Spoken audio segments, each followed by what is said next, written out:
ہزاروں خواہشیں۔ ایک چھوٹے سے گاؤں میں جہاں سب لوگ سادہ زندگی گزار رہے تھے، ایک نوجوان لڑکا نام احمد رہتا تھا۔ احمد کے دل میں خوابوں کا ایک جہاں آباد تھا۔ وہ ہمیشہ سوچتا تھا کہ وہ ایک دن بڑا آدمی بنے گا اور دنیا کو اپنی صلاحیتوں سے حیران کر دے گا۔ ایک دن گاؤں میں ایک بزرگ بابا آئے جو لوگوں کو اپنی حکمت سے آگاہ کرتے تھے۔ احمد نے سوچا کہ وہ ان بزرگ سے مدد لے کر اپنی تقدیر بدل سکتا ہے۔ اس نے بزرگ بابا کے پاس جا کر کہا، بابا، میں بڑے خواب دیکھتا ہوں، مگر مجھے معلوم نہیں کہ میں اپنی خواہشات کو حقیقت کیسے بنا سکتا ہوں۔ بزرگ بابا نے احمد کی بات سنی اور اسے ایک راز بتایا۔ اگر تم اپنے خوابوں کو حقیقت میں بدلنا چاہتے ہو تو تمہیں اپنی محنت، ایمانداری اور صبر سے کام لینا ہوگا۔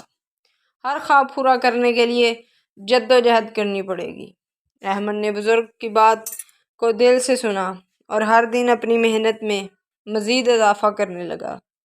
وہ سخت محنت کرتا، نئی چیزیں سیکھتا اور کبھی ہار نہ مانتا۔ کچھ سالوں بعد احمد کی محنت نے رنگ لانا شروع کیا۔ وہ نہ صرف اپنے گاؤں میں بلکہ دور دور کے علاقوں میں بھی اپنی کامیابیوں کے جھنڈے گاڑنے لگا۔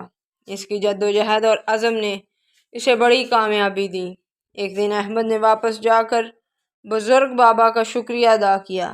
بزرگ نے مسکراتے ہوئے کہا، یاد رکھو، ہر خواب کو حقیقت میں بدلنے کے لیے ایک راستہ تلاش کرنا پڑتا ہے، اور سب سے اہم چیز یہ ہے کہ کبھی بھی اپنے خوابوں کا پیچھا کرنے میں تھکنا نہیں چاہیے۔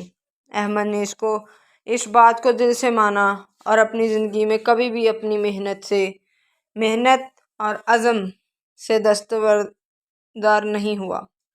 یہ کہانی ہمیں سکھاتی ہے کہ محنت، ایمانداری اور عزم سے ہم اپنے خوابوں کو حقیقت میں بدل سکتے ہیں، اور کامیابی کا سفر ہمیشہ جدوجہد اور کوششوں سے بھرا ہوتا ہے۔ ویڈیو اچھی لگے تو لائک کرنا مت بھولیے گا۔ چینل پہ نئے ہیں، چینل کو سبسکرائب کیجیے گا، بیل کے آئیکن کو پریس کیجیے گا تاکہ آپ کو ہماری ہر ویڈیو کا نوٹیفیکیشن ملتا رہے۔ ملتے ہیں کسی نیکسٹ ویڈیو میں، تب تک کے لیے اللہ